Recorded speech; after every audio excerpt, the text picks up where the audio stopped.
every once in a while I stick my head in, and you know what? Sean has it covered, and it doesn't matter how he does it because he's got it covered.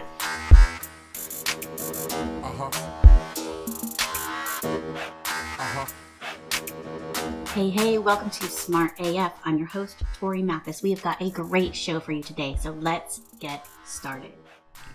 Hey everybody, welcome to the show. It's Torie Mathis, your host, and I'm here with the husband, me, Sean Mathis. Hey Sean. Hi. So Sean and I have been working together at our marketing agency for, Officially, or since you started? Well, I've been doing this for like 15 years. So probably the last 5 years, Sean stopped working corporate and finally came and started working for me. Then he had the fantastic opportunity to start the Miles Through Time Automotive Museum. And so now he splits his time between those two things. But now I get to spend a lot more time with you. Yes. Every day. In fact, this whole year has been, I think, the most that we've worked together. Since we've worked together. Because it wasn't even a year. And then all of a sudden, Miles Through Time started. Yeah, it was pretty quick. So when Sean first started Miles Through Time, he was gone Wednesday through Saturday, half the day. So, he was gone for a little bit, and then we still worked together during that time. And it was so slow for the first couple years. Like I was still working with you just remotely. Yeah. But a lot of people are like, I could never work with my spouse, or how do you work together? I know some people couldn't do it. Sean and I don't seem to have too much of a problem. I've heard it come out of a few people's mouths. What have you heard? They're like, I couldn't do that. I think what it is that their personalities may not allow that to happen. Sometimes these people, their personalities, I don't even know how they stay married. Right? Yeah, they don't want to spend time with each other either. You and I could spend all this time. I don't get tired of you. Well, see, and it helps that some people, guys specifically, they're like, no, I gotta go. I gotta make the money. I gotta put the roof over our house. I gotta do all this. I'm like, Tori can make all the money she wants. She can pay all the bills. I don't care, right?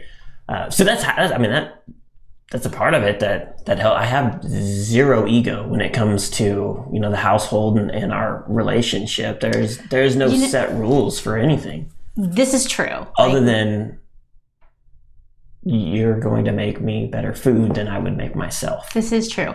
Well, I think in some of those we have very traditional roles with, cooking or stuff like that. But other stuff, you take the trash out. I don't. But other than that, I think it's you do what you do and I do what I do. And I think we're pretty good at maneuvering around each other rather than trying to take over at all. And I think that's really helpful in us working together. And I've seen other relationships, without naming names again, where they have certain expectations of the other person. They're like, I'm not going to do it because that's something they should be doing, right? Where all that's going to do is cause, and it caused issues instead of just, getting yourself off the couch and doing the dishes rather than expecting it to be the other person.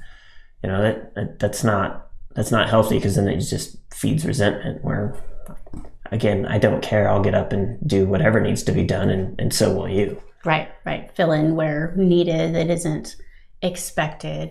I think one of the things too that I think has worked really well is that I try to give you things that are your strengths.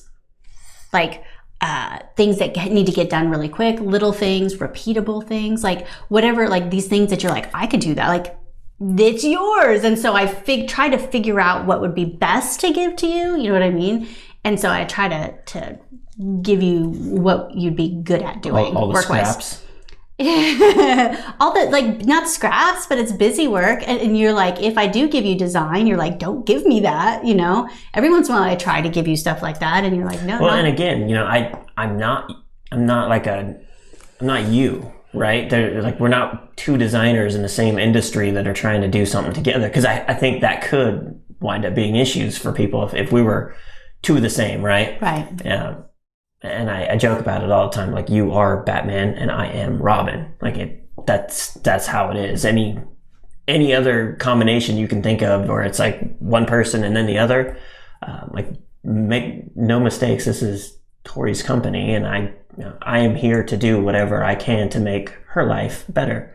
And I mean, that is the role that I personally I want in this business.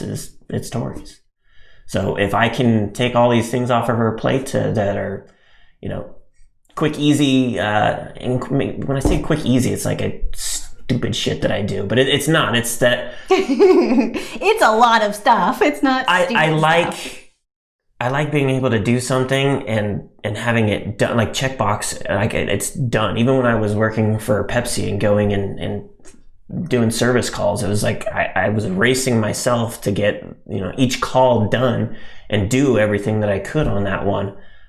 So I do the same thing here. If you're telling me I've got to do 15 booklets, right? I'm going to sit there and I'm going to do them as efficiently as I possibly can. Right. And I think that I've kind of learned what level I need to get it to you to set you up so that, you are comfortable and cool with doing 15 booklets or, whatever it is, helping. We produce podcasts for clients, and I got it to the point where like I have it exactly how it goes, and I showed you how to do it, and then now it's yours.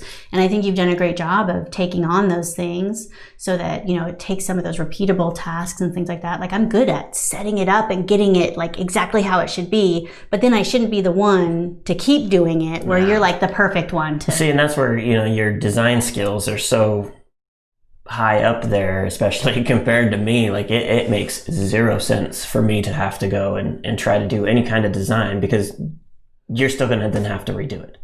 It's not going to be up to your level. And again, this is your company, so it needs to be at your level. And if I had gone to school to be a designer, learned all these kinds of things, and that's something I wanted to continue to get better at specifically, it'd be different. But I mean, we can hire another designer that works for you to fill that role. Like, that's not the role that I want. Right. And I, like, if I did do that to you, like, it would be so unfair. Like, right? Like, you'd feel like crap. Like, why? Don't give me stuff that's not in my wheelhouse. Like, and that's like, not. And you've taught me a lot. Like, I know a lot. Like, I'm about as good as somebody's niece that's a graphic designer. Okay. Right. But there's stuff that you're like, but I don't know how to do that. And I have to say, I didn't know how to do that either. Like, some of the stuff, like, you just got to figure out. And I think that you've done a really good job of taking on some of those things. Like the hosting and stuff like that. Like, I used to manage all of our hosting and all of our clients' domains and all of this kind of stuff. It's not design stuff. It doesn't take somebody to have like a design training to do it. It's just something I had to figure out. Like, anybody can figure it out. And because you're good at managing that kind of stuff, like, you did have to figure it out. Like, I could show you what I know, but now you know so much of it. Like, I have dumped all of that, like, I don't even know how to do it anymore. Like, it's yours. And now, you do a great job of managing that kind of stuff. That's like stuff that's like, there's YouTube videos on it. There's stuff that's easily Googleable, that like, absolutely. I can go and do that. And then, like, even when SSL started to become more relevant, like, websites should have SSL certificates on them, making the website secure. Yeah, like that. We didn't do that before, but all of a sudden climate changes, and that's something we need to provide for our clients. So we're not going to be like, well, go somewhere else that offers it. No, we're going to figure out how to do it, and that's what I did, because that has nothing to do with design. So, if I'm going to pull my weight in here, that's not something that Torie needs to work on. That's something I can do. Yeah. Do you know what I was thinking of? So, when I first started working in magazine publishing, I worked with this couple. And I always thought it was really awesome that he had this stable corporate job, right? And then she did her, like, whatever it is she was working on, she did like design stuff. She was doing publishing, so she was the one that was kind of out there doing things that weren't a steady income. Like, it was what would you call that? Like, not that it was like an experiment, but like she didn't know if she was going to be successful. So his job was like the steady one. Does that make sense? Right. So I think for a long time, like when I first started my business, it's like I didn't have a steady income either. Like it took a long time to figure this out and build up clients and like do all these things and build up these processes. And that was like way before, you came on. And so you had the steady corporate job, right? Well, I was building my stuff up. Well, now I've gotten to this point where you finally quit your corporate job. And then now mine is like the steady thing so that you can go and do jobs that like you don't know if they're going to be successful. And so you've been able to do. Or pay at all. Like Miles. I don't know why I keep getting into all this nonprofit stuff. Right. So Miles Through Time, didn't make any money for a really, really long time. Like it still doesn't make that much money, but it's getting to that point. But I was able to get my business to a point where I was able to then turn around and be that person for you. So now that you're the one now that gets to figure the stuff out and play and, build up your stuff. And I think that that's kind of cool that we were able to switch roles like that for the other one. Because there's some stuff like having that one steady person, I think, and maybe we even held on to that too long with the damn health insurance. Like, I think that was like the biggest struggle for me. With the kids being that young and then, obviously 2 of them getting born while you had your business. And the only 2 we have, that was a weird way to phrase it. Right. It's easy to, we saw that bill. We didn't have insurance just for the pregnancy. And then you get VA anyways, kind of threw all that out the window. Right. Well, but that's not like if kids broke legs or like anything like that. So I think it's hard to figure out like where you're going to line up those 2 things. And I don't know how many other couples have 2 that are entrepreneurs, but I know that opens up all kinds of, issues or, things to figure out. I don't even want to call them issues because, it's always going to be something to figure out. And so I know like figuring out that kind of stuff to allow us to like get to this point, I think was huge. It definitely changed our lifestyle. Our lifestyle was never like this. It never could be like this. Well, we lived on the West Coast and Sean was still in the military. And so we were stuck there because we had to be near the base. So once that stopped, we were a little bit more free that we could move wherever we needed to. But man, But I held on. Yeah, once you finally left, like, and we've told this, like, literally, we looked at it like Sean, we're like, let's just live on a lake somewhere. Where are we going? Like, pink, let's try this lake. And we went and visited a few lakes and we moved into the boonies onto a lake somewhere we had never been before because we could. Kids were little. It didn't really matter for schools and stuff like that. Like the freedom that it brought to us is crazy. The house was awesome. The lake was awesome. It was so, if we were retired and didn't have kids in school, it would have been completely different. So I think it's one of those, like we talk about this, like you don't know until you know. Like I thought that we could live in a small town. You guys, I can't. It wasn't until you went back and visited your family in California. And you're like, yeah, we can't stay here anymore. That's right, huh? That is really what did it. So, we had been living for almost 2 years in this small town. The lake was beautiful. The house was the nicest house we've ever lived in. It was pretty amazing. But I went back to Sacramento and visited my family. And I'm like, there's people out. They're all over the place doing stuff like we're at home because we have to be there. It's like, it's a long drive to get to anything. And we realized that's 30 minutes one way to get to the grocery store. You make it home and you realize you forgot the butter. There's another hour gone. Yeah. But we didn't really know that. But I think we both work so well with that kind of stuff that we're super flexible and willing to take a chance. Like, why not? Like, even with Miles Through Time. There'd be no Miles Through Time if we didn't go and just make that leap to live on the lake. So there's nothing that says we had to stay there, but it led to something much larger than either one of us could have ever imagined. But both of us are like, why not try? Like, why not try? What's the worst that could happen? Like, it doesn't work out. Like, who cares? Like, let's try something else then. Mm-hmm. The same thing with the world record. Like Sean said, it's only for 145 Teslas.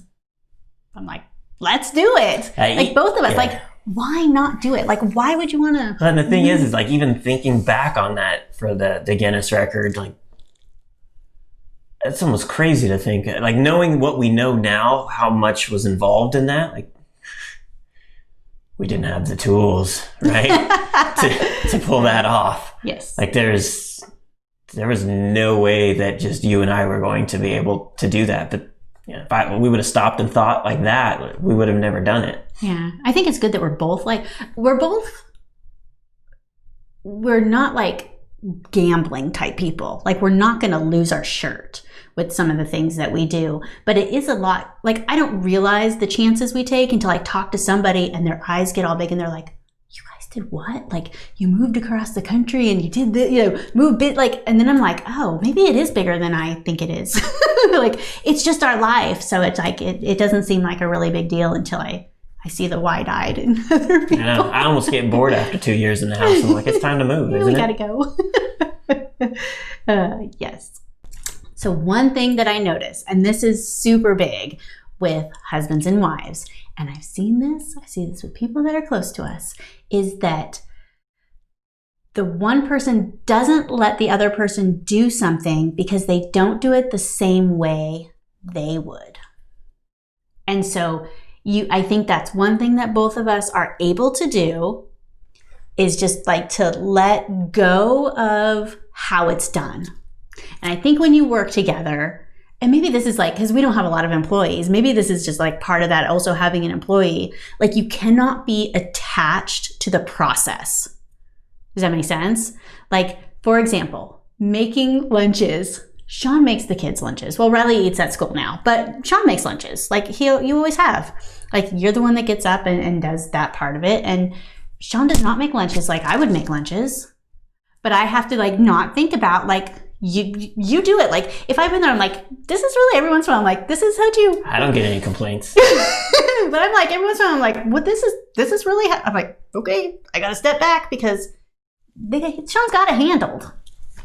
I don't need to be involved in lunches. Well, and our damn kids are so picky that it's easy to sometimes to look at it and be like, really, that's, but I've had stuff where I've tried to branch out and shit comes back, or, I'm like, she's not going to eat it. So I have to, and every once in a while I stick my head in, and you know what? Sean has it covered, and it doesn't matter how he does it because he's got it covered. And I think that could be a huge problem with husbands and wives working together, is, don't get in the other person's way. Like, let them do what they need to do because they're doing what's supposed to be done. It's not like they're going to go and do a shitty job. I never think like, oh, Sean might do a shitty job, I should go back and check, or like, no, Sean's got it handled. I know it's going to get done, and it does. You got to stay out of the way of the other person and let them do what they need to do. What other problems do you think people have working together? I think that part comes easy for us. I don't know. For some reason, it feels natural. I think the biggest issue that couples have are pretty much in line with what you just said. It's just stepping on each other's toes. I mean, yeah. When somebody else, the other one can do, they're fine doing it just because it's different than how you'd want it done. Like there's no good outcome for that kind of stuff. Mm-mm. So I think if couples cannot let that part go, like if you sit down before you even start a business together and be like, are you capable of just letting the other person do whatever it is that they can do? And if not, like, honestly, yeah, you probably shouldn't do it. Because that's going to cause issues. You have to 100% trust that whatever it is they're doing, like, you got to let them do what they're going to do, and you have to do what you're going to do. Like, I think that is it's huge. If you tell me I need to do something, I'm going to get it done. And if I ask you to do something, I know you're going to get it done. And staying away from that, worrying about the process, like, stuff just has to get done. And it does get done. Well, and that's also too, like asking the other person, or not even asking, but the other one person doing whatever it is they're supposed to be doing. there's an equal level of care there. Like, I care just as much about the business as you do. And so, I mean, I may not do the same job as you. It may not be as good as what you do, but you don't have to do it, right? Yeah. So I think if you can just break it down and think of it in that sense, like, it's getting done, and you don't have to do it because somebody else is doing it. That's so much better than trying to do everything out, yourself. And if you were a single person with your business and your spouse wasn't working with you, the best you can hope for is a number 2 person that has no intention of ever going out on their own and is all in for you. They're out there, but good luck. Yeah, good luck finding that person. I mean, if you have that person, like, so your best option is, your spouse. I mean, if you can be on the same page on that kind of stuff, like, kudos to you, because, I mean, I'd love for us to find a number 3, right? Somebody that just was, I mean, you don't expect them to have the exact same care and invested interest as you, because it's not their business. But they can still be pretty high up there and be extremely reliable. But even like in all kinds of service-based businesses, you get that one employee, and then next thing you know, they go start their own lawn service business or pest service or roofing company or whatever the case may be, right? And so there's always that fear that that's going to happen. But again, if your spouse is on the same page as you, chances are that's probably not going to happen, because that's not going to be beneficial for anybody. It definitely has been helpful too that it puts our schedules on the same exact schedule, which we did not have before. It has opened us up to be able to travel. So now we just have to work around the kids' schedule and not work around both of our schedules, because we're able to make those schedules the exact same. And I think that's awesome. We got 7 more years. Then there's no more kids schedule. Then there's no more kids schedule. And then we just work around ourselves. Police, here we come. Well, it's helped too, like, because we both go to the gym together. So there's no question on like when we're going to the gym. Like, we have that set in our schedule that we both go to the gym, or we both, whatever these things are. When I did 75 hard, you just did the extra workout with me. Like, we're able to just make whatever it is part of our day and do all those things together. It also helps that, like, what brings me joy is being around Torie. So it's not like I have like this urge to go do anything else, really. Go to some car shows every once in a while. They'd be better if you were with me, but sorry, I don't want to drag those crazy kids with us. No, but I mean, other than that, like, and I go to the museum once a week. Yeah, at least once a week. So it's not like we have to be cooped up together 100%. But at the same time, I enjoy being around you, which makes it easy. It does make it easy. If you enjoyed this episode, you got to cut that delay out. I'm not cutting anything out. If you enjoyed this episode, let us know. We'd love to hear from you. And please subscribe to our channel. We'd appreciate it. Thanks. If you're in business with your spouse, comment. Let us know. Yeah. Working together. Had a necessity to pay the bills. Had to.